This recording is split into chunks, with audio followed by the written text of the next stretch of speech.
I guess I feel like I obviously lead this discussion.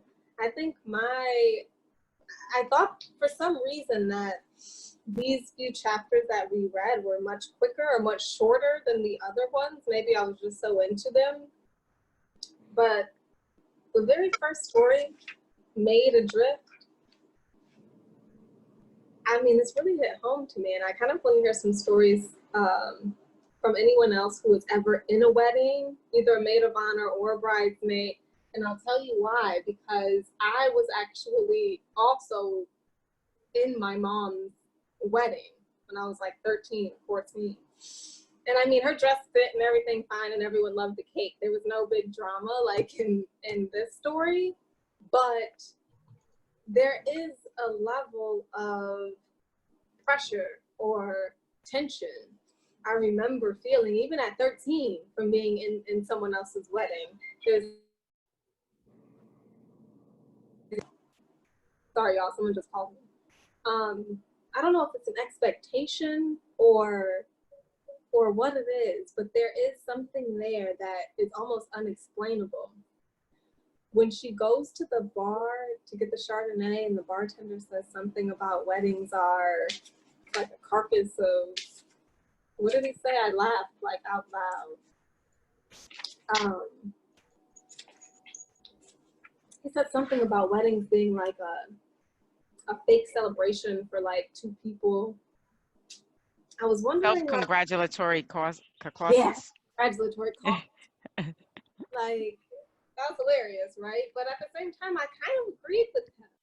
I mean, it's been over 10 years since I was in my mom's wedding, but her and my stepfather are still together. But I remember it like, even as a teenager, just feeling strange, feeling a bit self-congratulatory. I don't know. I kind of wanted to hear some of your thoughts on being in weddings and the tension that if you've ever felt it. But she goes to the bar to have a few drinks, and you don't see her taking the dress anywhere to be repaired, because she comes back and you know, she puts it, the mother puts it on, and she still puts that shore or something in the back. So it's like, I don't know, to me, it's like the mother and daughter are having a lot of conflicts. You know, they're just not getting along somehow. You know, Chinyelu.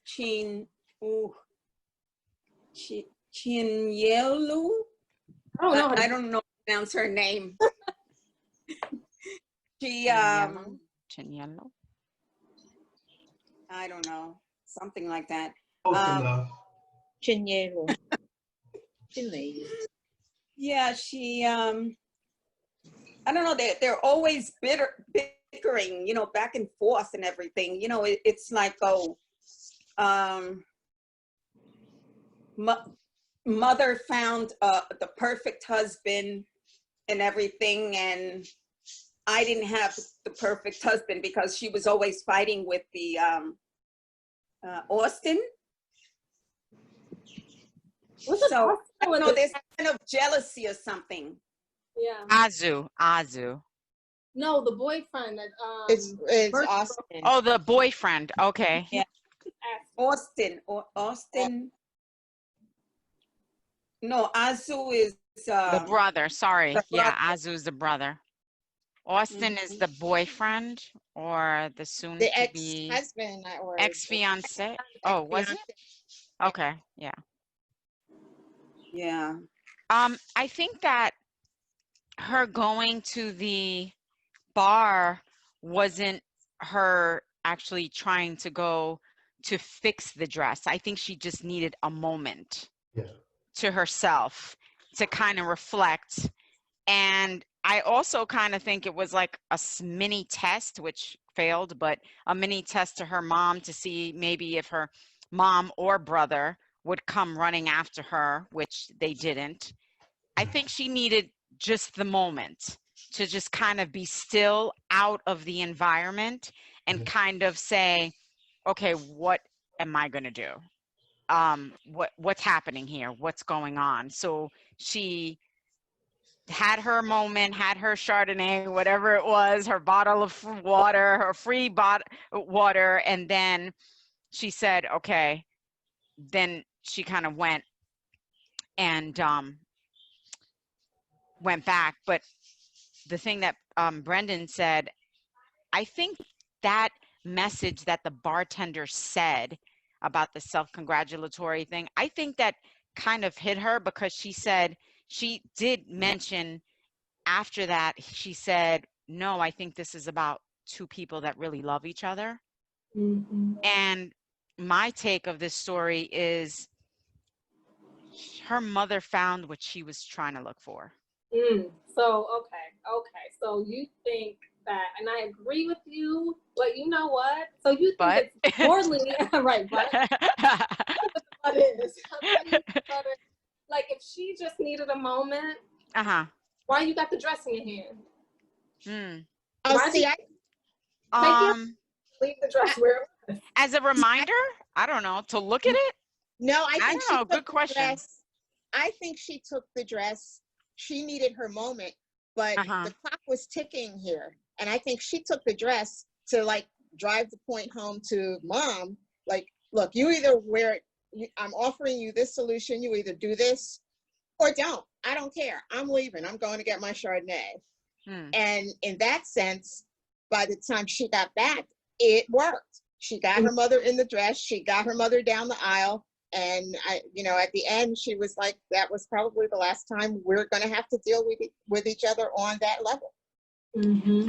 Or maybe, Brendan, are you asking, like, why did she bring the dress inside the bar? Is that what you're saying, like, specifically? You know what? I think that well, yeah, why would, if you needed that moment, I totally get that. You just needed time to go out to I'll go outside and cry for a minute. I get that. But the symbol of taking the dress, I think, was just very symbolic of her jealousy, that she envy, I think she called it envy, that she admitted afterwards. She did admit it, yeah. A symbol of that, right? Because to be quite frank, like the mom would have figured it out. She would have put the dress on. She would have figured it out. I think without her kind of doing that big show of taking. I don't think the mom would have figured it out. I mean, Wait, figured what out? She would have put the dress on. She would have figured out a way to get her butt down that aisle. Figured out putting on the dress. Okay. Well, yeah, I think the mom kind of wanted to be babied a little bit, like she was just kind of like, oh, woe is me, like what's going on, like a crazy bride. Yes, her mom was getting on my nerves. Huh? Just like a crazy bride that kind of, whether she's, a mom to an adult girl or not, she's still the bride, and she's probably like, okay, I want everything, all the attention on me. And it actually did say that she wanted all the attention. She wanted to invite so many people because she wanted everybody to see what she had gotten, that she accomplished. Oh, I got this man, and whatever. But I think she took the dress with her because of she was under pressure, and even her brother was watching her. So she's saying, well, I think she took the dress just to say, okay, you're going to see me take it to try and get it fixed, but instead I'm going to go out for some drinks and calm down. Ron, what were you going to say? You don't think the mom would have got it together? No, I think the mother was having like almost a nervous breakdown because she couldn't get it, simply because she couldn't get into the dress. And I've never worn a wedding gown and walked down the aisle, but it seems like women really want that ideal picture, that kind of fairy tale of, getting married, walking down the aisle in that perfect dress. And if one thing is out of whack, it messes up the entire day. And I think that she was kind of mired in her own fantasy, the mother, about what the wedding should be. And the daughter was more practical about it. Like, you're not even a new bride. and here you are, acting a fool because you don't fit into the dress that I told you to try on 100 times, and you refuse to try it on, and now day of the wedding, and it doesn't fit. But you know what?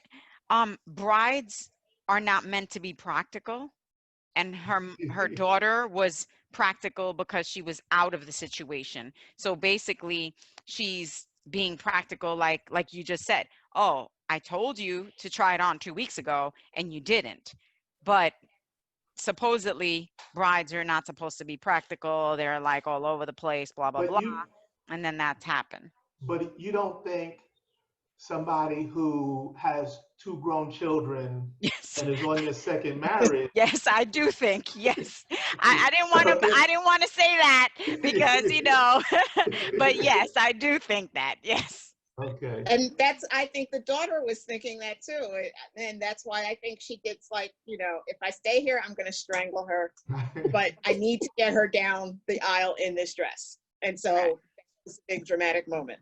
She probably was like, really, Mom? Really? You've been Yeah. through this already. Like, don't, this is ridiculous. So, I mean, she didn't say it in the book, but in the book, I think that this chapter is not meant for her to say like that really attitude. It's meant to show the discrepancy and the adrift relationship between mother and daughter, and possibly the envy, the jealousy that the daughter is feeling because the mom has something that she doesn't.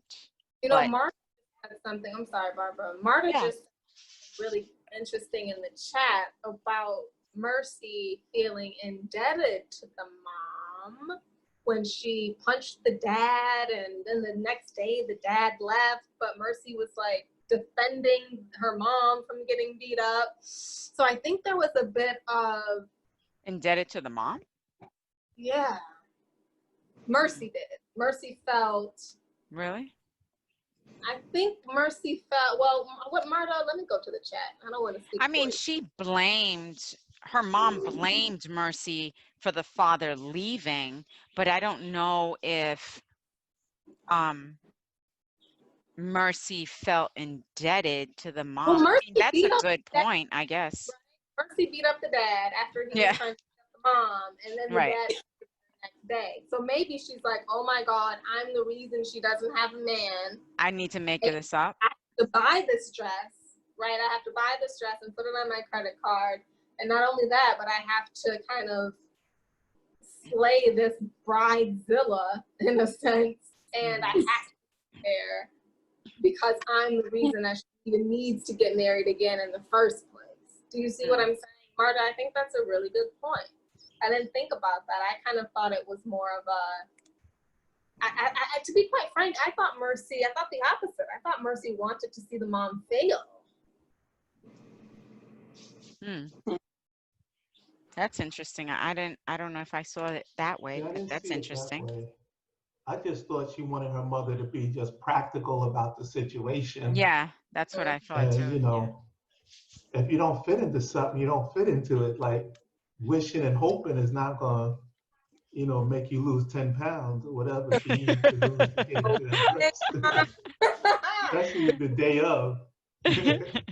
Do we ever, maybe I missed it, but do we ever find out the name that the mom called Mercy? No, it Because doesn't say.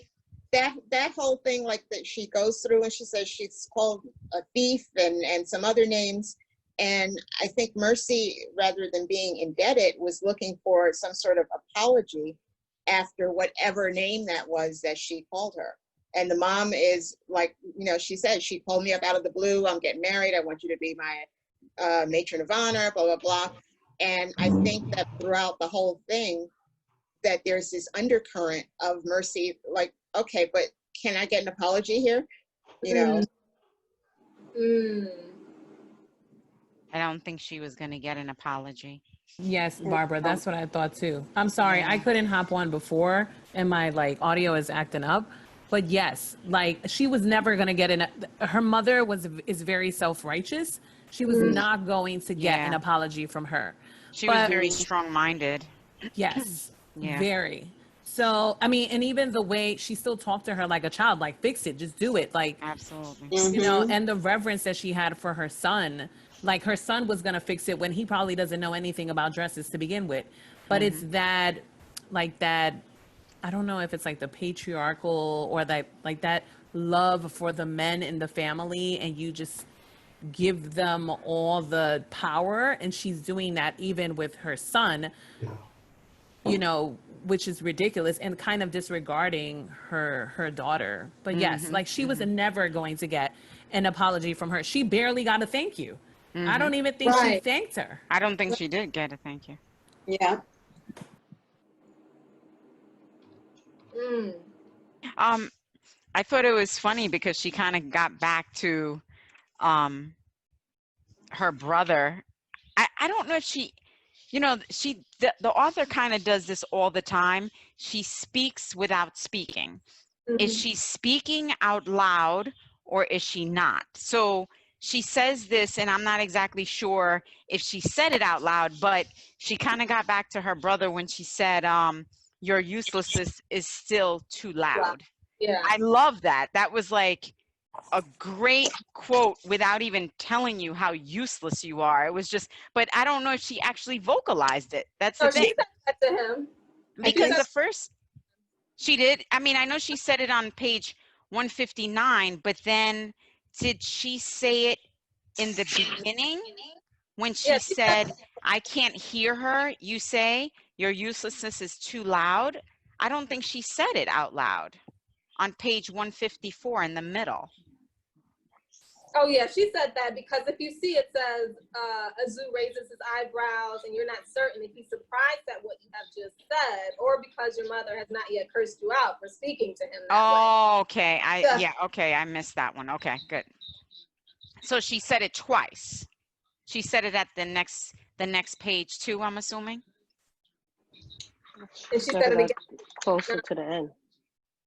159. I didn't hear you. Your uselessness is still too loud. And then, yeah, I guess because the next sentence he says, "Smile in those pictures, Mercy. Today is not about you." Mm. So I don't know. Maybe she did. It was kind of that part was a little confusing to me, but I did like that line that she had because I was like, oh wow, okay, she got back at her brother. So you know.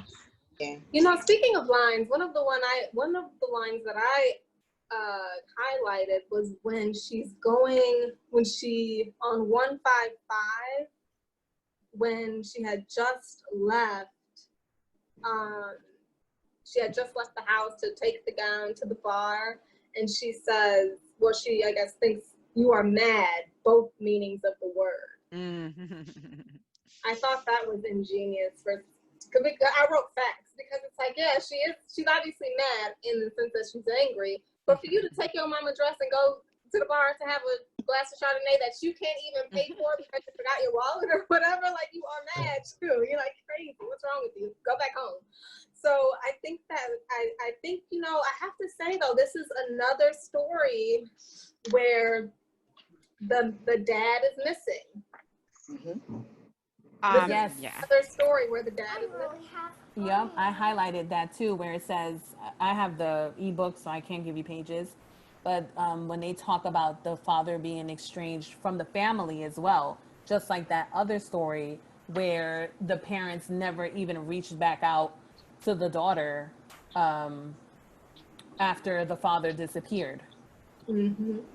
It's like literally the same storyline. I think a lot of her stories is like a push and pull for the missing man figure, the fatherly figure, the missing man. But I also kind of like the way that the advice the mother gave on page 151, where she says, your mother only instructed you not to parade your awesomeness to eligible men. I mean, that speaks volumes. That not only speaks volumes to what a woman believes a man wants to see, but also the insecurities that a man needs to see of a woman in order to be accepted, a woman to be accepted in his life. You know, some men are a threat. Successful women are a threat to men. I don't know. Sorry, Ron, I'm not putting you in this, All right. but I'm just saying that I'm the same I've way. seen that in several. It's on me too. Oh, Ron, okay. Don't put me in that either. But you know, it's like some I'm the men biggest are. cheerleader. What is it? I can hear. Sean said, "Don't put him in that either. He's the biggest cheerleader."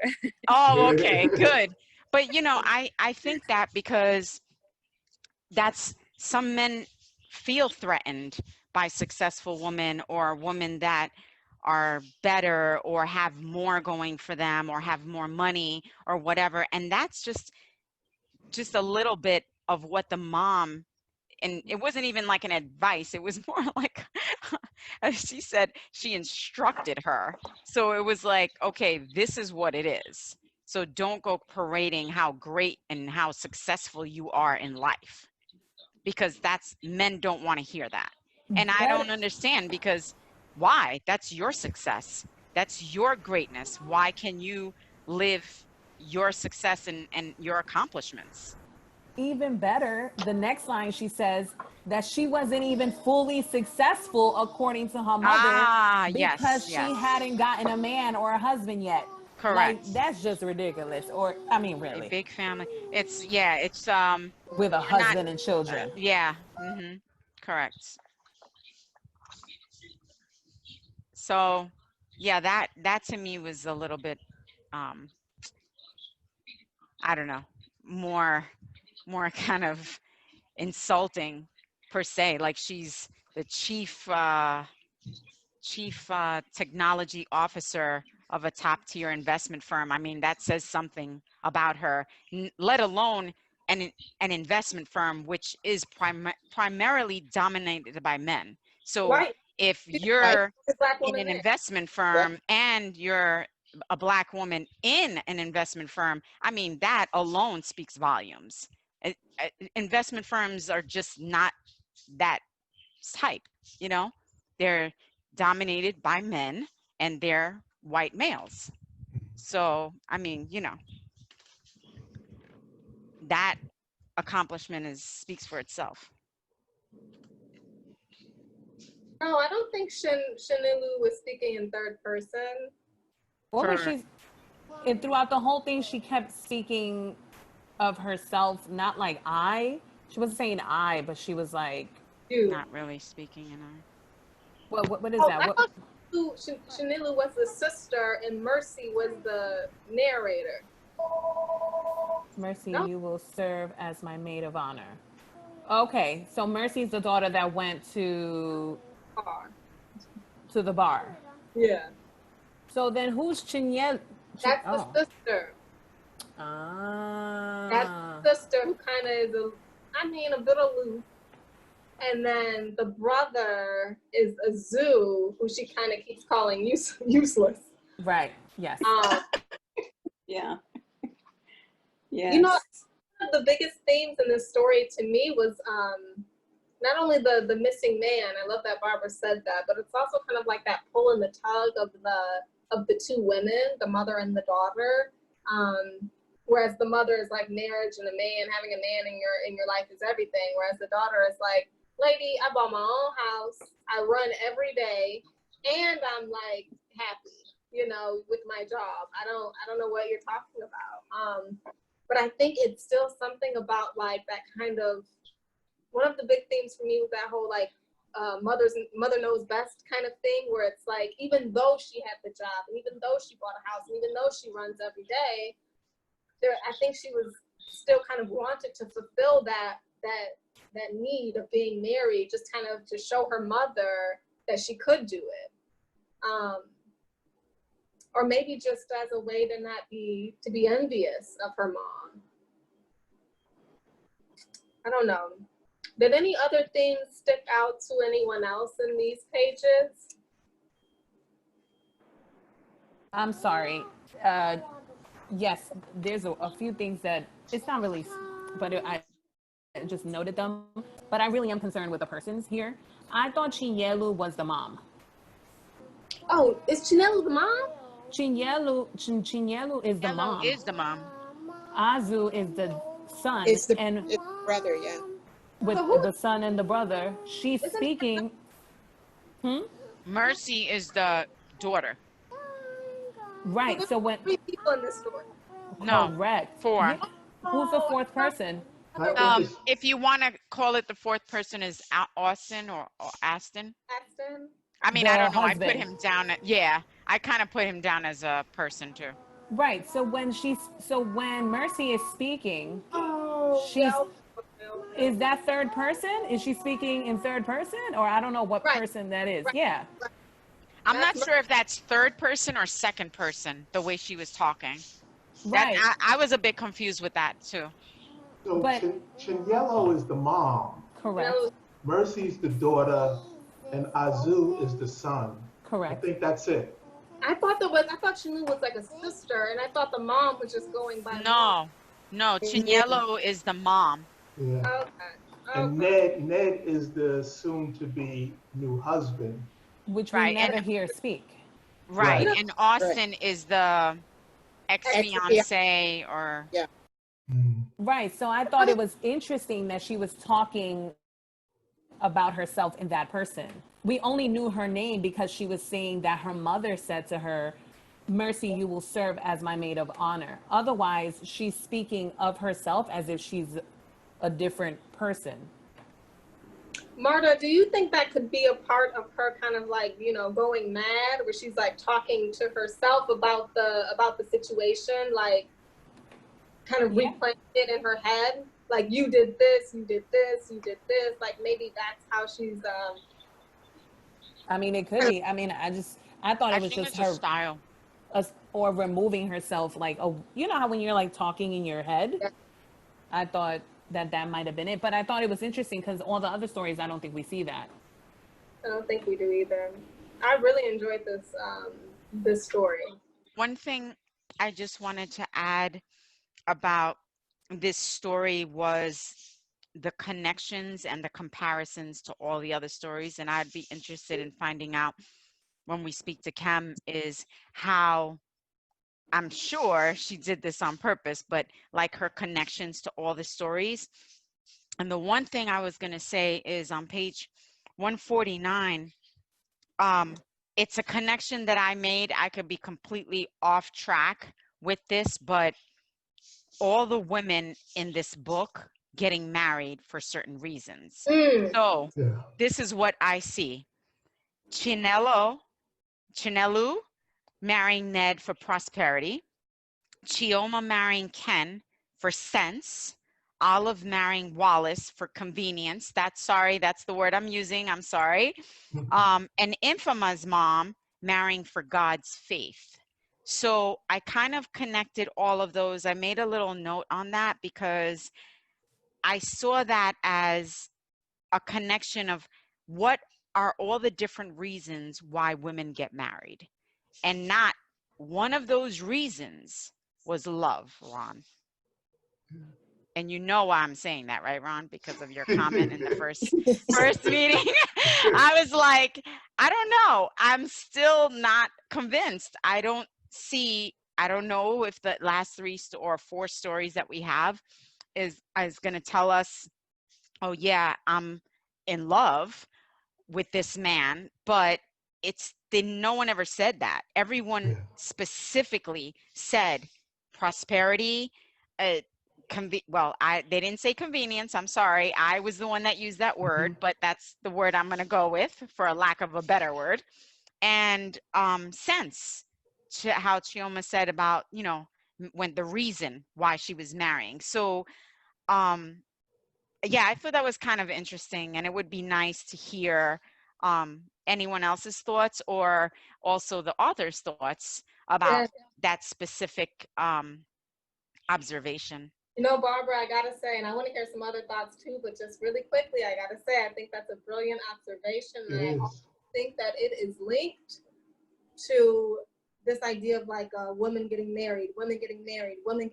However, in almost, if not every single story we have read, the father is missing. Yeah. Right. Mm.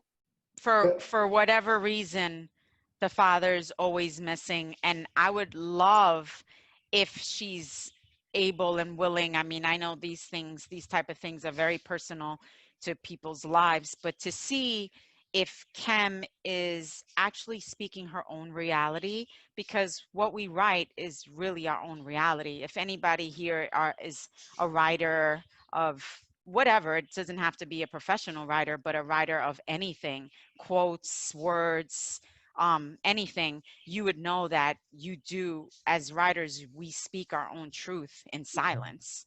So it's very interesting to see if she could share, if possibly maybe she's, speaking her own truth. She could very Maybe an well be. absentee father, Hmm. maybe, or some sort. No, There are other comparisons in the book, as far as like her calling herself Dr. Auto Repair on page 148. That clearly reminded me, and I don't know if you guys, I'm sure you guys will remember it, going back, it clearly reminded me of when we read the story Auntie Miscellaneous and how she felt, Colleen. And that was like, wow, she actually feels miscellaneous. And I know it's not the same word, but she said Dr. Auto Repair. So it's kind of like someone speaking on like the third or second person, whatever we figure once we figure that out. But also just that idea of like gender roles, right? Who generally works on cars? Who generally is the auto repair person? It's usually a man, right? And then we're also saying that this woman isn't married and is doing she's financially fine. She has a great job. She bought her own house. So in that sense, like she is kind of playing both of those roles in her own life, though, like the mother and the father, the man and the wife and the husband. Like she's supplying all of that, like for herself, like a lot of women in these pages do. I think, yeah, but I think that that's also, Brendan, in real life, right? Like that's real life stories. Like women take on a whole lot of responsibilities, whether they have a man or they don't. Yes. And I think Jennifer may have touched upon that before. Like sometimes you have somebody, but you want to be able to say, okay, you got this. Like you lend out the hand of, okay, that's your responsibility. I'm going to just do my part. But you allow people to be who they need to be in your life. But women sometimes feel like, okay, he's not doing it the right way. He's not doing it as fast as I want him to do it. He's not doing this. He's not doing that. I'll do it. It's my, you know what? I'll do it. It's my job. It's better, or whatever. We as women take on all that responsibility, whether we have someone or not. I think going back to that feeling of allowing someone to take or make them feel of importance to you. I think I learned that where a couple of years ago I gave up my car, and for the first time since I've been driving, and it was the tool. Even though it's a tool, it made me realize I don't always have to be in the driver's seat. I've never trusted enough to the household or the man to, okay, let's just get whatever needs to be done. I'm always like, okay, this needs to be done, check, check, check, check, check. But I think it was when that turning point for me to realize everybody has an importance in the house, or the man has an importance in the house, or whoever you're with. And I've learned to allow them. Now, I do think that the little secret is I really am going to be the one that makes the final decision, but I give them more of an opportunity to say what their thoughts are, to not just say, okay, this is where we're going today. What do you guys think? I kind of almost open it up to say, hey, what do you guys think we should do as a whole? So I think that's really like just making the importance of someone in the house, and not just being with them for the convenience, or saying we got together for the financial security, or just to get with someone because we were pregnant or before we got married, or whatever the tradition should be. I think genuinely you should really love that person, because when the children is all gone, it's just going to be you and that person in the house. I can So then attest what? to that. Yeah. So then what? Then you start to learn that person again. Like, I feel like I watched my grandparents. Um, they were always separate, but in the same house. And it wasn't until actually, we take it for granted, but it wasn't until my grandfather passed away where she really didn't know who he was. And that scared me as a, just saying, wow, this is why I tried to make my friendship with my husband important now. Like, I want to know who he is now, because when we retire and it's just us, we may not even like each other after all that, so I don't know. I But, just feel like, go ahead. but what will you do at that point? Like if you retire and realize Mm, the man you spent 20, mm, 30 years with, you don't know. It's almost like you're in a job and you're not going to quit 3, 4 years before retirement.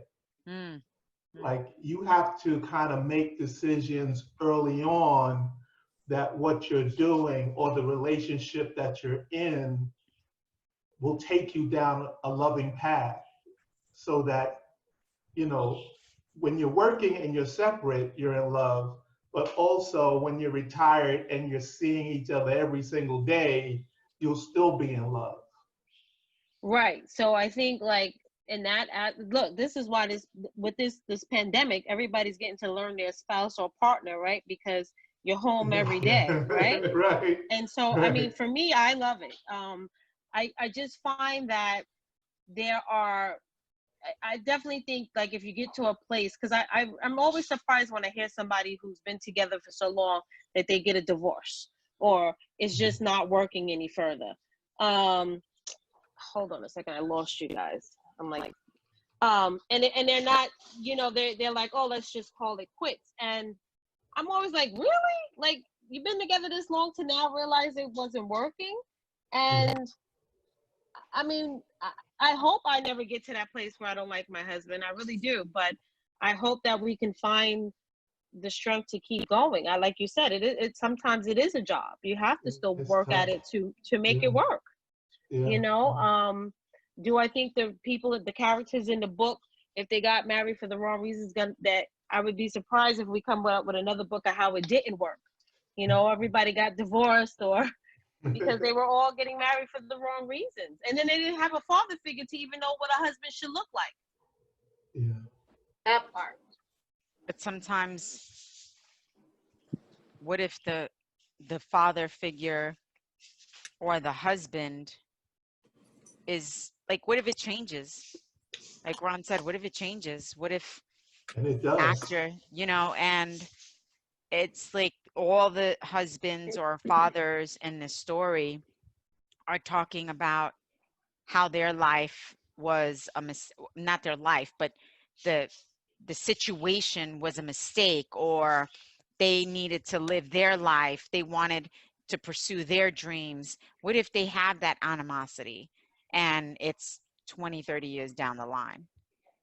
What if people just stay together just, for kids, for, Mm-hmm. you know, I For had the a, sake anything, of the yeah. children. That's usually the case in a whatever. lot of relationships. That's Yeah, normally the case in a lot of relationships. People stay together. They get married for all the wrong reasons, and they stay together for all the wrong reasons. right, And then right. years go by. A lot of people just get real complacent in making sure the bills are paid, making sure the Mm, kids are fed, but they Mm-hmm. really never understand each other, and they do it for the family and not because of wanting to be together. And then as time goes on, now you start thinking, I put in 10 years, 12 years, or whatever the amount of years it is, and do I really want to walk away and be a single mom? It's just a lot, But you see to deal those, with. yeah, you're absolutely right. But those are the preconceived notions that women, in this sense, and in men too, but Hmm. I'm speaking in terms of a woman's perspective. Women Hmm. think that they think, okay, I'm Yep. gonna, why I've already done 20 years. Okay, so now what? Like, am I going to Yep. just throw all of this away because I don't know Mhm. what, you know, a reason, I don't know. But the Some point people. is that you can't, some people can't get past that, okay, I'm going to get to that strength point and say, well, you know, I did my 20 years or whatever, you know, and then I'm leaving. So, I mean, I don't know, you know, it sounds like a jail sentence or something, but that's not how I meant. That's not how I mean it. I'm just saying, like, I did my 20 years or my 10 years and then, okay, that's it. I mean, in a sense, it kind of is. I remember my house when I was growing up was the meetup house for like Thanksgiving, Christmas, everything was my house, right? And I remember my Aunt Mary and Uncle Don like hated each other. Like they came in But that was probably a comical, right? Let me tell you something. They didn't even have each other's phone numbers. They did not like each other, but they had. And I remember one day asking my mom after we were cleaning up from a party one day, we cleaned up the kitchen. I remember asking my mom, like, why are Aunt Mary and Uncle Don still together? And I just remember her, like, I don't even think she looked up from what she was doing. I just remember her saying, like, well, you can't just leave somebody you have 5 kids with. You know, like, oh, I remember, God, yeah. you know, and that's just like what it is. It's not a sentence, but it kind of is a contract. But it kind of is, you know, yeah, like, yeah. Think You know, that, the thing I always wonder about, like those kind of family dynamics, is when do you realize it's not working? Like after the first kid, the second kid, the third kid, the fourth kid, the fifth kid? Ron, Across a, I don't think, I Ron, ran across a interview that she did. I couldn't find it when we met last week, but she was asked, how was the collection title chosen and what does it signify for you? And she said, I ended up choosing Lot Gray, Link Blue because of the interplay between the words and meanings of the words as they relate to the collection. And Lot Gray represents how in relationships, romantic partnerships, family bonds, friendships, people can be locked together. The lock, which represents a supposed permanence, can be steeped in uncertainty, which is what the word gray signifies, a kind of ambiguity that the color gray is often used to help describe. Link blue represents how people can be connected together through links of family, friendship, and how these connections can be surrounded by melancholy, which is what the word blue signifies in the title. And so she said, my collection stories explore the despondency and doubts of the links and locks of families, connections, friendships, and romantic attachments. My collection's title represents that.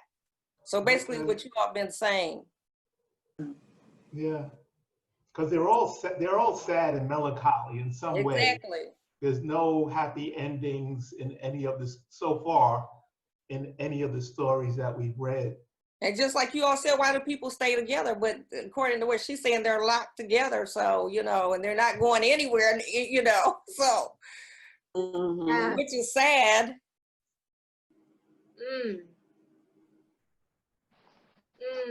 But I mean, think about that though. Think about what she just read, right? And think about these stories, how they're all kind of like very daunting.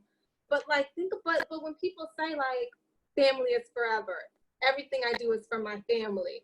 I can never be without my family. You know, there's people who will not move from the town they were born because they are that connected to their families, right? So it's like, where does that connection kind of become blurred? And you realize that I guess in these stories, you kind of realize that it's a maybe more tragic or maybe more toxic connection than a lot of us in society, like, look at families and look at marriages as.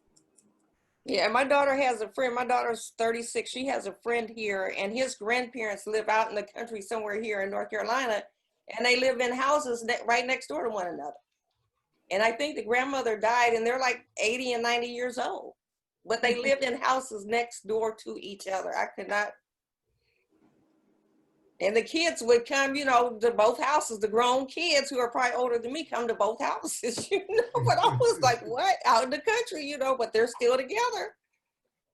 At least it's convenient for the kids. Exactly. They don't have to go far. Well, I couldn't understand it. 2 houses right next to one another out in the country. What did y'all think about? Should we move on to the next story or text me? Honestly, I didn't. The next story, text me a photo. Yeah. That was 1 page or 2 pages, but I didn't understand anything. Oh, thank Absolutely Yeah. not one Yeah. word. I was just like, you. am I read the story 2 or 3 times and I said, well, I guess I'm going to be out of this conversation because I didn't understand anything. I really didn't. I didn't I get think it. She said that over was the the easiest and Bronx, fastest for her to complete. I didn't either. Oh, I'm Yeah. glad I'm not the only one. No, Can but there anybody? was Anybody? I don't yeah, know. any. No, Does anybody what? I, can y'all hear me? No. Well, hey y'all. So I only read it once and I got it. It just felt like, for me, it was just like the mom, I guess her and the daughter were estranged or whatever have you. And it was just like, she possibly really didn't, like it kind of made it seem that she didn't believe that she had a child. But if you did have a child, show me that child. And instead of just getting money, because I believe she said something about like, I ripped up Arthur's check, I guess the husband. And it was just like, we'll support you when we really see this baby. And it also made me think about like support is also not always financial. You know what I'm saying? And so whatever was the thing that pulled them apart, for me, it had to have been huge. And there was a clear distrust. And so it was kind of like, it's possible that you had this baby. And I really appreciated a line that said something to the fact that when you have a child, that's when you put your pride aside and you come to your senses, really, and then you come back to people that can support you and help you through this endeavor. You know what I'm saying? Because whatever put them apart was probably huge, and she probably what I liked about it, it's like it kind of segued from the previous story with the Made Adrift, where like I'm choosing like this is gonna be the last day that I'm gonna be in your life. And I just felt like maybe the daughter in this story kind of had a similar response to her parent. And then when the child was born and needed help, it was like, you know what, for whatever reason, I'm gonna let that go real quick because I need help and I'm gonna ask for it. So that's what I got from it. No, that makes. But you know I'm what? sorry?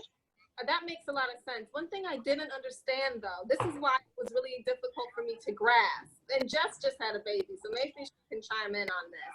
But like, how in the hell did you just have a newborn? That means there was 9 months that you were pregnant and your mama didn't know. Like, how is that even? That's why it was a little confusing to me because I'm like, wait, this is on. That happens. That happens a lot. That happens. That does happen. It didn't That's a happen lot. with me, but it happened with my sister. She didn't tell my father that she had a baby until he was almost 2. I'm the one that told because I was fed up. I was like, if you don't do it, I'm gonna do it, and I did it. And her reasoning was fair because she felt like he would be disappointed. So and he wasn't, but he's a very judgmental guy generally. So she felt like she was just scared of what he was gonna say, and it took her. Like I said, I did it. So that's the only thing that I could think of. It seemed like their relationship though, they just, I don't know. The mom seemed like she seemed like she prayed to talk to her daughter, and it doesn't seem like it was that type of dynamic with them. So, Could it I have don't been know. that there was some sort of addiction problem and she was out on the street and maybe she had I was thinking that because of the distrust of, okay, we'll pay the bill, but you have to tell us who to write the check to. That sounds like, some sort of tough love thing. But then I thought, well, is the mom also, having a problem with alcohol because she You know, she talks about Arthur pouring out her Merlot. So I'm thinking the two of them are you know, having a little codependent addiction thing going. Exactly. I thought that too. I thought about maybe she's done this trip before. Oh, I made Yes. $1,000 for this, or $1,000 for that, and it's then maybe a hope to the mom and to the stepdad, or maybe that was her real dad. And I was like, okay, maybe this is some addiction problem, and she wants proof. But then I was like, proof of a newborn? I can't. Girl, you don't watch enough TV, girl. That shit is real. Okay? I don't even have. That shit. No. Listen here, girl. Listen here. That shit is hella real. And not only that, the judgmental part is that people also feel like when they have children that they can do it on their own. And then when the child comes, they are sadly mistaken. And they are getting a real epiphany around what it takes, okay, to have a child. Them long nights, cause you can't predict or foreshadow if your child's gonna be colicky, crying, they're gonna sleep through the night. Like, these are all things that are not predictable. And so when you have the child, that's when you're in the heat and the thick of it. So you might think that you'll be able to do it on your own, but then you realize, I actually do need to lean on family to help me with this. I was thinking about that, but you know what I was really thinking about when I read these 2 pages was actually not about the mother at all, Tasha. I was thinking about the grandmother and how heartbreaking it must have been for her to have to ask her daughter to text her a photo of her grandchild. Can you imagine, like, how heartbreaking that probably was for her? And then on top of that, her good Merlot is being poured out. You know, like, this poor woman, like, is getting it left and right. And I'm really liking the hair too, Tasha, by the way. Heidi just said she liked your hair. I think, like, it's only 2 pages, but for me, it was almost one of the most heartbreaking stories that we've read, because, I mean, I can't imagine having my mother having to ask me to text her a photo, you know, of my newborn. But her mother was asking for the text as proof, which I think was a smack in the face. Like, if first of all, like, when you give birth, you're like super emotional because your hormones are all over the place. And now your mother texts you. Well, first of all, I'm asking her for a few $1,000s, but that's a whole nother thing. But now she's asking you as proof. Like, okay, well, send me the picture of the baby. Is that my baby? It was almost like she's like the baby daddy asking for a DNA proof. Is that my grandson? I want to know whether or not that's my grandson for some reason. It was just weird. As a daughter, I think I would have felt more hurt. The mom, there's another line in the second page, I don't know, for me it's the second page, where she's like, oh, you'll see like, you'll see what it's like you'll see how much you owe me. That's like very, I don't know, like, it's very, like, that's a lot of tension between 2 people, or like animosity for a mom to have for her child. But we see that in the previous story where the mother, Chinyelu, almost feels like, or it seems like she feels like the daughter owes it to her. She's like, fix it, fix the dress, fix it. You owe me this. You owe me to fix this dress. I don't know. And she's rude. She called her flat. She said something about her voice was flat, which as a singer, I think that's highly disrespectful. Girl, you better just stop it. Like she said that she did not.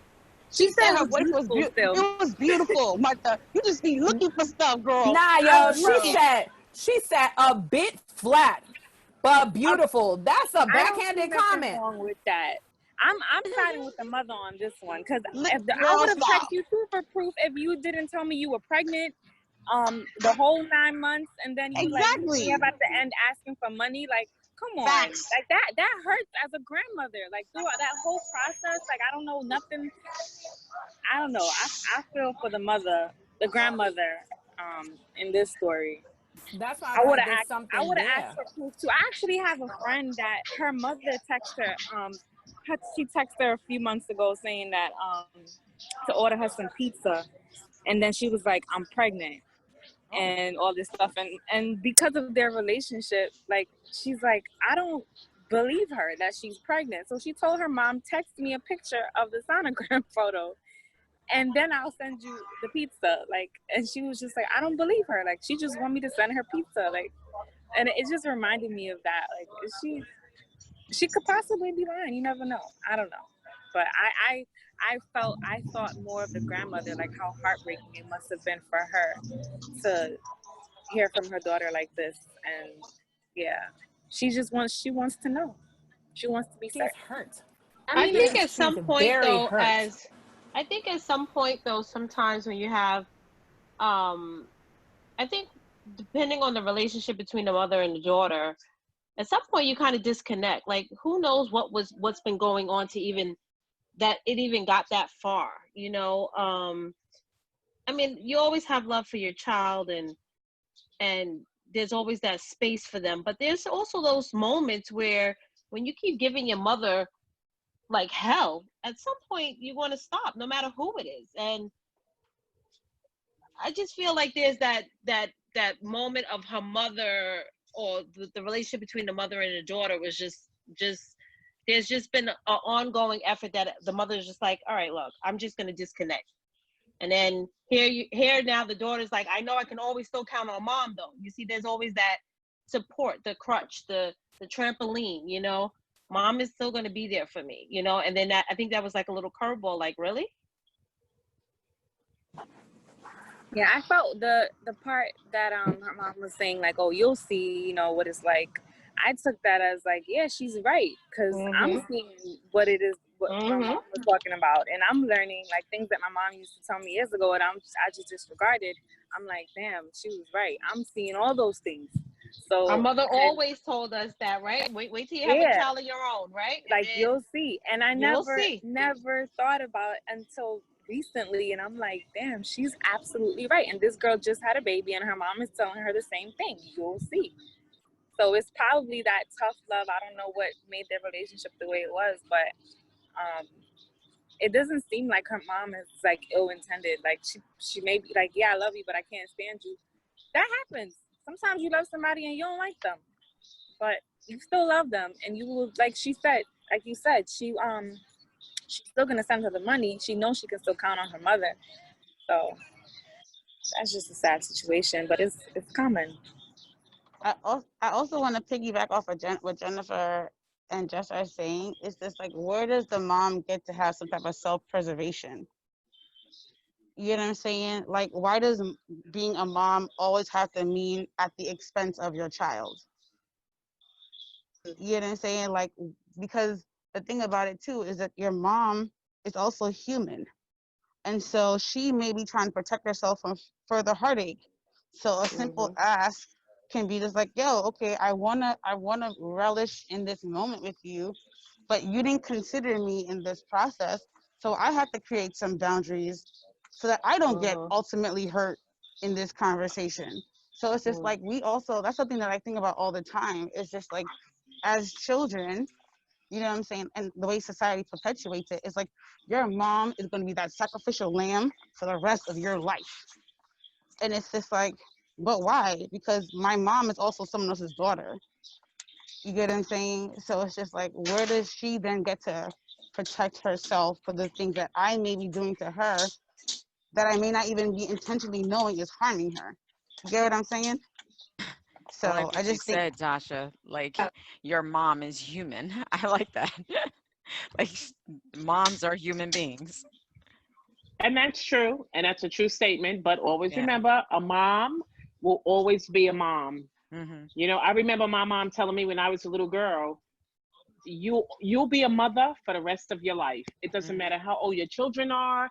Children will always look up to you as a mother figure, and they will always come to you as a mother figure.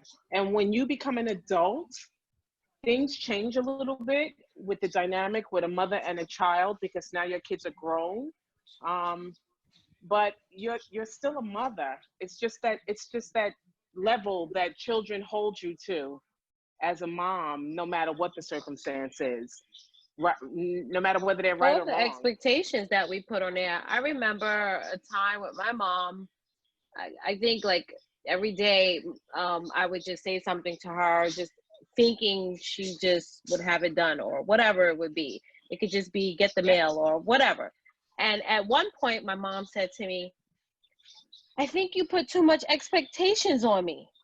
And it made me stop for a second, like you say, because we always put those people higher than us in like a pedestal, you know, like I put my mom above anything. And you know, even though I might come across as yelling at her all the time, however, she made me stop and think, maybe she's right.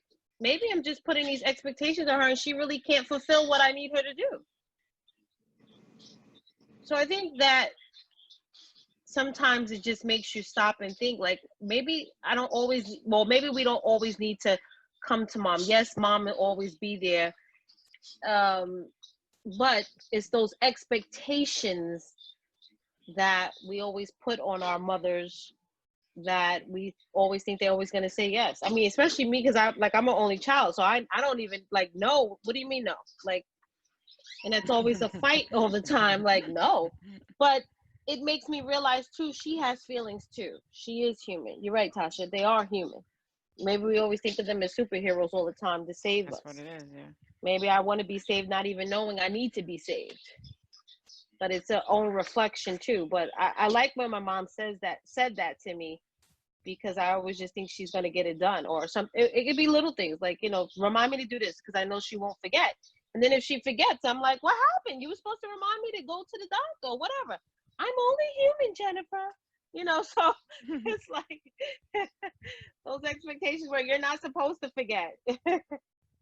So do we feel that we owe our parents anything? Because there's a point there where she says, you owe me everything. Do you owe your parents anything because they gave birth to you? No. And they like cared for you and maybe loved you? Because now that we know that love and care are two different things, do we owe them anything? I mean, I think the parents in the room would agree, yes. I don't know. I don't think know. my daughter owes me anything. Yeah, I don't know. I don't know about that. I don't think my daughter owes me anything. I think for me, I always just want my children to be appreciative of things sometimes, because I think just in life, we all have taken things for granted. I don't think they owe me anything. I chose to bring them here. I chose to bring them into the world. So that was my choice, not for them to have to pay me back. I do want them to feel like, well, there are moments, well, without me, some things won't get done. I think sometimes there's those reflections as a mother where I know me, sometimes I'm always in their face. Like, I did this, but then that's not right, you know? But I don't feel that they owe me anything. And I don't feel like I owe my parents anything. I think I am going to use. Yeah, my mother never makes me feel like I owe her anything, ever. She never asks me for anything. She never makes me feel like I did this and I do that. Like, she's never made us feel like that. And I love that about her. But like you said, to be grateful and appreciative, that's something that she doesn't say, you know, outwardly that she wants, but she likes it. So I show her. Yep. And that's good enough. I always try to tell the people in the house that they're important. I'm sorry, I didn't mean to talk over. No, I think. No, I was just. Sorry. No, go ahead, Linda. I think the owing part is something that you grow into. At this point, I have a 30. My daughter will be 30, and I don't think she owes me anything. But as a daughter who has lost both her parents, I feel like I owe my parents everything. So I think I think it's something that you grow into, and you sort of pass it. It's like no parent.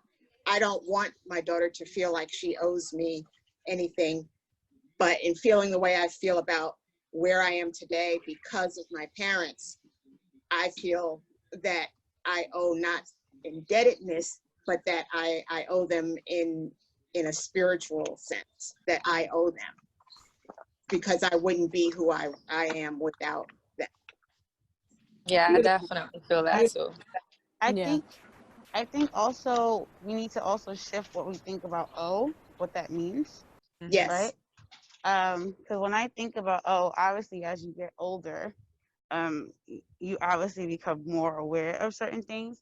But I think it goes back to the humanity. I feel like we owe our parents grace and compassion because there is no rule book. You know what I'm saying? Each child is different. And a lot of times, you know, we're comparing our parents to our friends' parents, and we don't know what tools those parents were given. You get what I'm saying? So like in the midst of things, you're like, oh my God, my parents are being so strict. And sometimes that might be the case. But if your parent doesn't know any better, you know what I'm saying? Then it's just like a grace for understanding, discernment. And I think that's something that can be cultivated on both ends, because a lot of time, and I'm starting to read about this even more, where some people are asking parents to be more open to what the children are saying to them, as opposed to just silencing the child, because that's where a lot of those conversations and this distrust can stem from, because one voice is being suppressed because of a relationship that they had no control over. You know what I'm saying? Like, I couldn't control whether or not I was my parents' my parents' child, but it doesn't mean that I don't have a voice and that I shouldn't have buy-in to some type of agency. You get what I'm saying? Yeah. So I think that is one of the key reasons why some of these relations are as tumultuous as they are, is because someone has been stifled for too long. So the parent who was the stifled child is holding on to stuff, and some of that trickles over.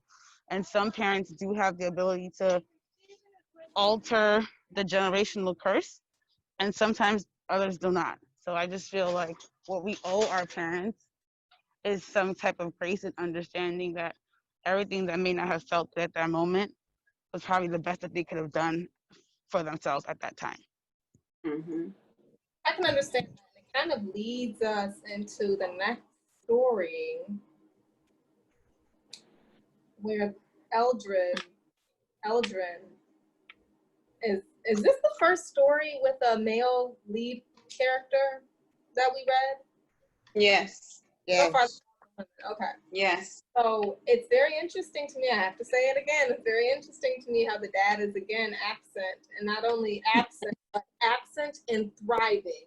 There is something I take very personal about that. I don't know why, but even in one of the first stories we read, I cannot remember which one it is right now, but didn't the father leave to like pursue a career as a doctor? Medical school. Getting And married? he never became a doctor. And He never became a doctor. Yeah. Yeah. So, but he basically said that he was basically happier without his family. And this story reminds me of that one, right? Where I think there was a line where the son says he calls his dad and hears joy for the first time. Yes. And he didn't know if it was because he had just got his master's or because he had just left them the day before. And him being like in the fancy apartment, like on the Upper West Side, and him and his mom were like, you know, in the Bronx somewhere in a one building apartment. There's something very like, I don't know, sinister about the next story to me. I don't know why. And I'll tell you why, actually. It's this idea of the dad kind of being a superhero, and even though his uselessness is so loud, as we read in Made Adrift. There's just something I take very personally about these successful absentee parents. Not quite sure what it is. What do you guys think about flight? What do you ladies think about flight and transition? Flight and transit. That was heartbreaking. I was just like, yeah. I was like, oh, this one hurt my feelings. Oh my God. I was just like, no. That one hurt my feelings, even though it was short. It was just, and I think because I had to read it so quickly, I was just like, oh, I wasn't expecting that. This kid At first, I was trying to give, sorry. Oh, go ahead, Jeff. At first, I was trying to give the father the benefit of the doubt because I thought, you know, sometimes relationships don't work out. He wanted to go. That's understandable. You know, he could still be a good father. It just so happened that you know, he left right after he graduated and all this stuff. And then I was like, the mom didn't allow the son to go to his graduation. Like, that's kind of messed up. You know, she should have allowed that. But then when he went to visit his father and the way his father just dismissed him, like, that's a burning question that kids grow up to have, like, just traumatic, like, lifelong issues because of those unanswered questions that they don't get from their parents. So for him to just dismiss him like that, and like you guys were saying, that he's seeing how he's living, and he even questions why the doorman stopped him, and do they stop everybody else? And he's questioning himself, and all these things. And the father's just like, I'll see you on Saturday, like, go home, you know. Like, that was so heartbreaking. I wanted this father to be different from the rest, but I guess not. It's a theme in this book. I have a question, Jess. Do you think that and for everybody too, but I was just directing it to Jess because she just said it. I don't know if he was being dismissed. I don't know if I saw that. The reason why I say that is because when he asked You think him, it was because when he asked him about why did you move out? Is that why you're saying that? Because that answer, that was not an answer. I just wanted to, you know, I wanted to be away. And then I wanted to be away from your mother, pretty much. Like, he just wanted a new life, you know, and I get that, but he wasn't specific. And then the son, you know, in his head, he thought that his father was also, because he didn't say this out loud, but he said, and I wanted to get away from you. Like, he felt like he questioned if his father also wanted to get away from him. That was never answered. So that was the other thing I was wondering whether it was actually said. The same thing I was telling you, Brendan, for the other story, the first story. Was that actually said? Because it was in italics. So I was just kind of confused about that. Why did you move out? I want a new life. It's almost like those were the things that were embedded in the son's and Eldrin's thoughts. I don't know exactly. I agree with you 100% if he actually verbalized that, but I don't think he verbalized it. I think that those were the things that he said. I'm not quite sure if I believe that he was dismissing him, only because I'm not sure if he said those things out loud. I think he just said something to the fact of, you know, come, I'll walk you out. And he just said, I'll see you next week, because that was like I guess that was his day to see him. But I don't know if he dismissed him. I don't think he even answered the question, maybe because he just didn't want to hurt his feelings or something, but I'm not sure. So he said, so when he asked the question, why did you move out? You're right. He said, the I want a new life is in italics. And then his father, in regular text, he said, come on, like, yeah, come his on, father like, said, sign as he shook his head. Yeah, you know, and he sighed like, oh God, like, I don't want to get into this. Like, so right, like that's he didn't know the right answer. That's dismissive as well. Like, you could say that too. Yeah, you could say something. The boy came over here, he wants clarity. You know, his mom doesn't know that he's here. Like, that to me, that's not what you do to your son. And then he like, imagine how he feels leaving. Like, I think that was a selfish answer. The come on, or the shaking your head. Yeah, you know, I just, that part made me change my thoughts about the father, like, indefinitely. Like, I had hope for him in the beginning until that part. But then why is it that, so for me, that goes back to this idea of this idea that we have to respond in the moment. You know what I'm saying? The child wants an answer in this moment because he did this journey. He notices the differences. He's all up in his feelings. But I actually, in hearing what you're saying, I actually can appreciate a parent that says, like, you know what? Whoa. I can't. Right. You know what? We can't talk about this right now. He should have said that. He should have said that. He said, "Come on." But the thing about it, see, that's not fair. You know what I'm saying? It's just like right now, right now, I just feel like I'm just thinking about my personal experiences with my parents. I think maybe there may have been some times where they should have been like, you know what? We're just gonna have to talk about this later.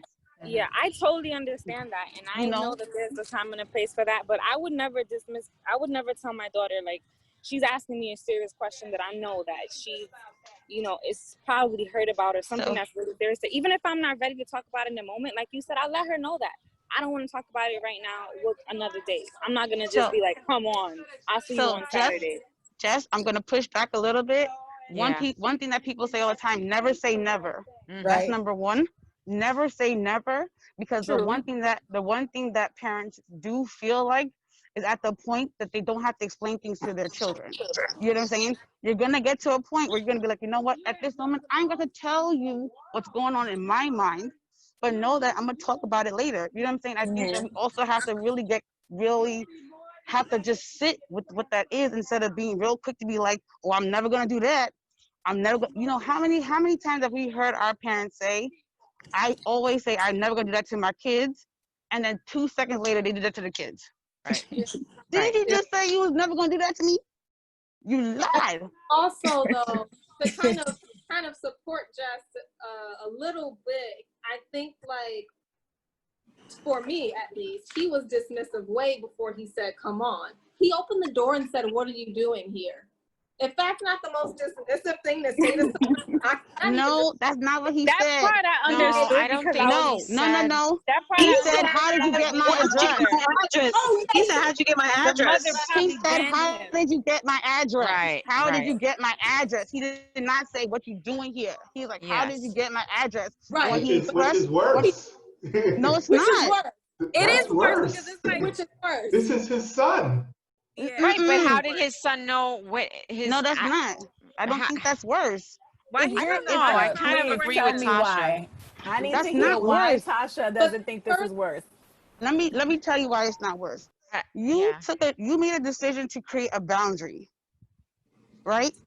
You left, whatever the case may be. It also has to do with your lying to your mother too. If you really want to have a conversation with your dad, you didn't have to be secretive about it. You could be like, you Mhm. know what, mom, I want to know where daddy lives so I can have a conversation with it. Yes, Mhm. it's not okay that you just roll up. You're like, what now? You're not even thinking about what it could have been for the kid by not making a plan. What if he came to the house and another woman was there? And then would you gonna blame the dad for having another woman at his house? Right. Like, come on. No, it's not Maybe he okay. wouldn't have popped up like that if he knew, because they would have had arrangements and But stuff. And like, so, But they moved. did. No. But He just moved out. Listen to y'all not being realistic. He But just moved no, out. I agree Hold on. with you 100%, Listen. Tasha. I Yeah, agree no, with that yeah. 100%. He just moved out. The mother was vindictive and not let the son go to the graduation. You know what I'm saying? the So mother he was can't, vindictive. you know what I'm saying? So now he can't even go to his mom to have a conversation. So he has to stumble across an envelope and then sneak to find his father unannounced. Because Yeah. remember, he said that he was calling his father from a payphone. He could have made an arrangement. He could have said, Daddy, I want to talk to you about what's happening in our family. no, kids don't talk like that. But at the same time, if kids don't talk like that, that's not true. There's some kids that do. But if kids Yeah. don't talk like that, we can't also say in the same token that it's okay for a kid to show up at their parents' house. No, girl, it's He not. I've It's obviously, heard he that story plenty obviously, of times where kids Mm-mm. showed up at their parents' he house. obviously wanted to talk. So some kids do talk like that because they're still wondering what's going on. But when they live with one of the parents who's bitter or whatever the case may be, I mean, like you said, he had to sneak out. He was supposed to go to the library. He didn't even come back with the book. And then he still wants questions to his dad, like, why did you leave? And then the dad still can't even answer that because he probably feels he don't want to overstep whatever his mother's been saying to him. Journey. And we So also got to remember how he leaves. So he graduates, gets his MFA, and leaves immediately. Mhm. He just books on the family, on his wife and his child. You know, so Ron, when is the right time to leave a bad When situation? Get out I of here with don't. that. But see, I don't know if it was a bad situation. Like they, it felt as though the husband was using the family to his ends. That's what it felt like. But I'm sorry, Ron, what man doesn't? Well, we can't I mean, assume men that. sometimes are in situations and it's beneficial for them. He Yeah. saw an avenue and he was like, okay, I'm going to keep it. And like you said before, when is the right time to leave? So you know what? I'm going to get my MBA and be out. But they weren't But married. we That can't. was mad rude, though. It was what? They were married. I mean, They you were got a kid and you living with you married. well. You Right. no, Ron. No. We're No, not it's gonna not the start that, same. Ron. No, it's You're not the not same. married. Stay. If you It's like not it, the then you same. should have put the ring on it. Ring on Exactly. it. Yeah. But And because but he didn't I do don't that, want to get lost in And this. he Like didn't wait till 5 kids to move out, so I commend that part too. They only had one. Y'all leave my Aunt Mary and I go down alone. But what also bothered me about the mother, because they both had their little issues, like I had mentioned earlier about the graduation, not letting him go. When she said, when the son was like predicting, just playing out the scenario of him coming home and what he's gonna say to her, and she was telling him, he was imagining her saying like, "Oh, you're just like your father," like using that as like like in a negative way, like to just put him down, like you. And I feel a lot of mothers do that to their kids, like, and they'll do it when it's something bad. Like they're not gonna say the good things, like, "Oh, you just like," because they're projecting their feelings of that man onto their kid. Like he could be a bad husband to you, but a good father to his kid. But because you feel this way about him, you're like, "Oh, you just like your father." You just like, I didn't like that part at all. But yeah, both of them for me was like, damn, this poor kid. No wonder he's going to having imaginary, healers and superheroes and all that stuff. Question for you guys. Towards the end of the story, was he thinking suicidal thoughts? Am I the only one that kind of Where? got that? He Towards the recently end of the story when he he's on the train says that, platform. waiting for correct. Yeah. When he was on the train platform, he closes his eyes and he opens his eyes. It almost seems like, did he want to jump?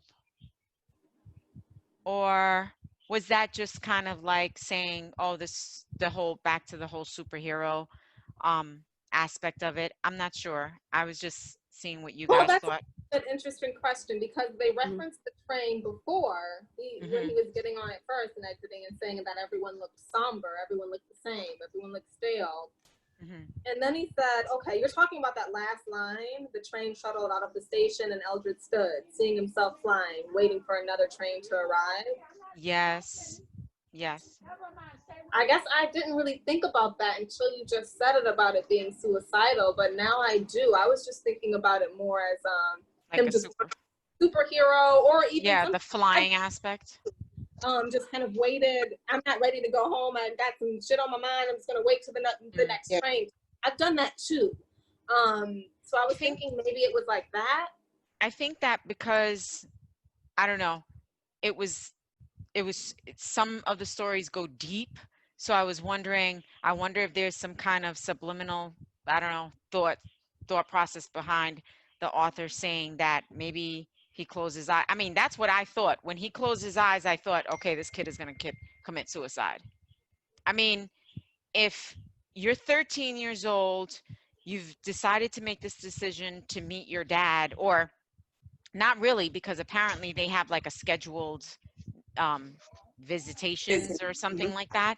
So if, like Tasha said, I agree with her. Like she said, first of all, if you go there, you're going to talk to your dad, you're trying to have big boy panties on or big boy shorts on or whatever, it is, then you're going to get big boy conversation. And that is like man to man or whatever.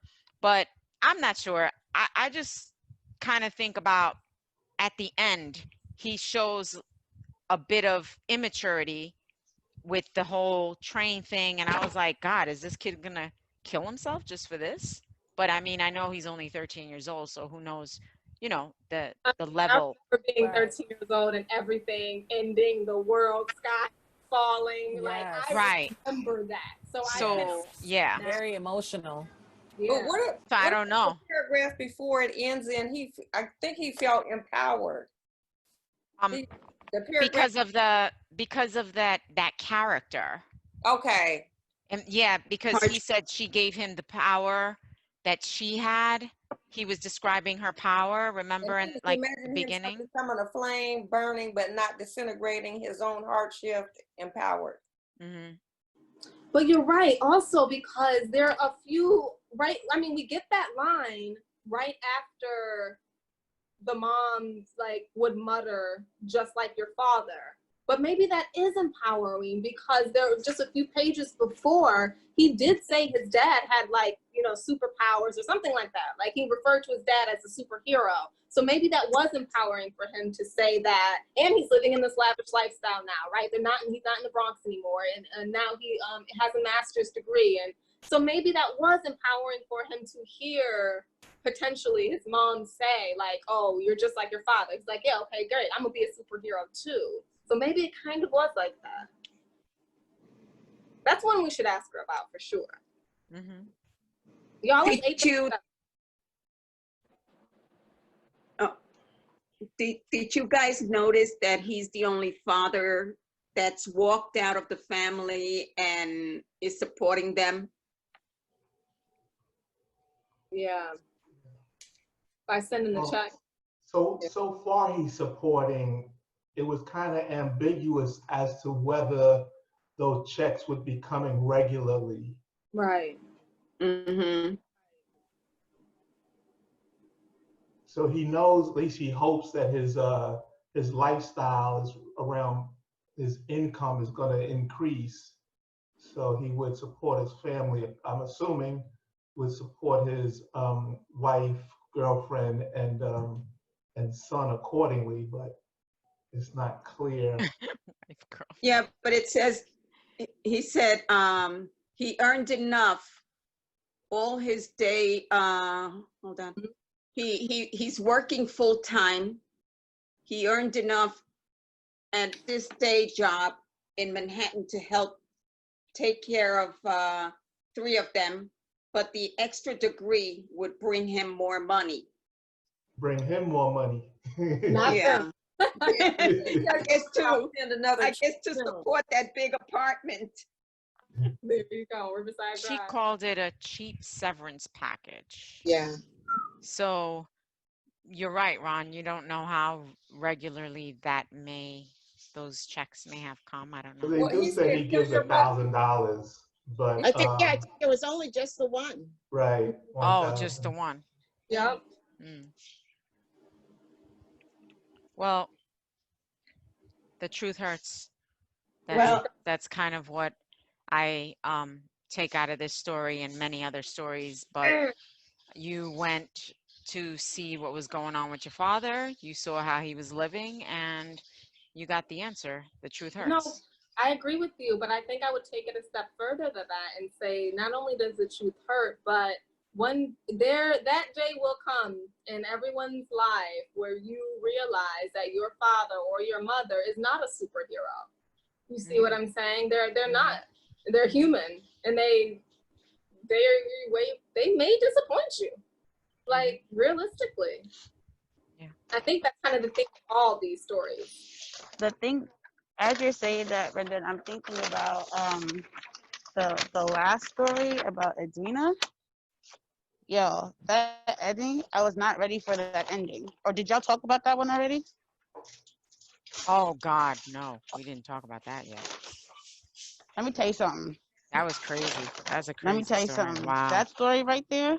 That's crazy. Listen, Linda, I almost tripped. I almost tripped because I wasn't ready. It was just like, yeah, her mom just harboring on all that stuff, and then to find out that she didn't even want to like see her daughter in the casket, and then still be mad at the husband who loved her and cared for her in the way that a mom would want their child's partner to be. That to me was sad, and that to me was selfish. I was like, damn, woman. Like, yeah, but you know what it was?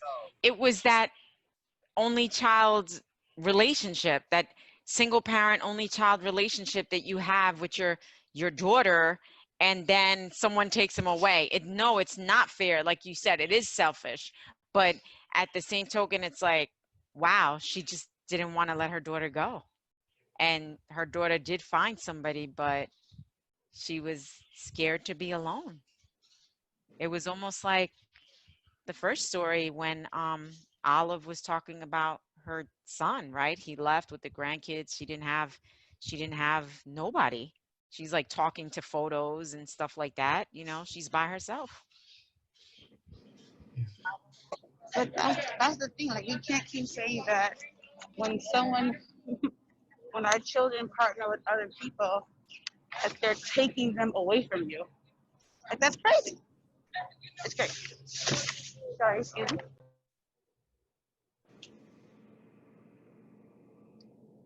I felt a little bad for her.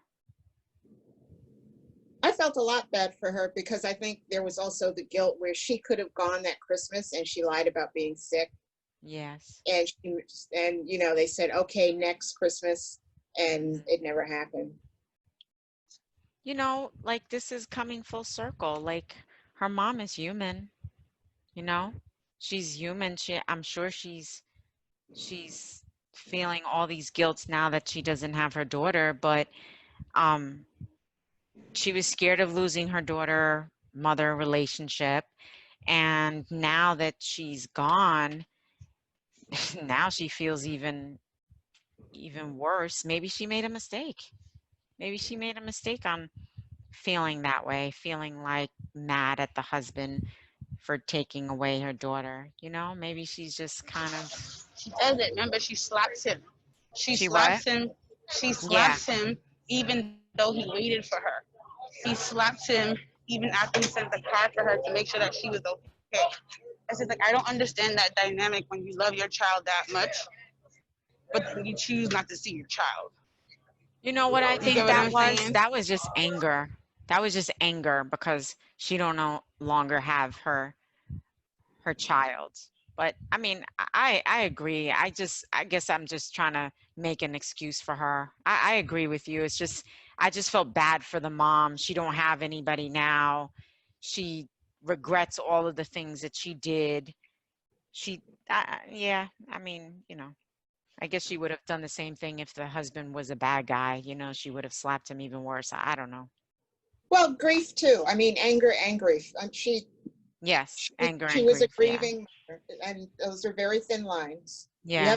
You're angry, and he was just the person. I mean, she could have slapped the limousine driver probably. Right. She was Right. that Right. angry. Yeah. Hey, everyone. So we're gonna have to start to wrap it up. It's past Brandon's bedtime, so she had to leave. But it's 8:45. Wow.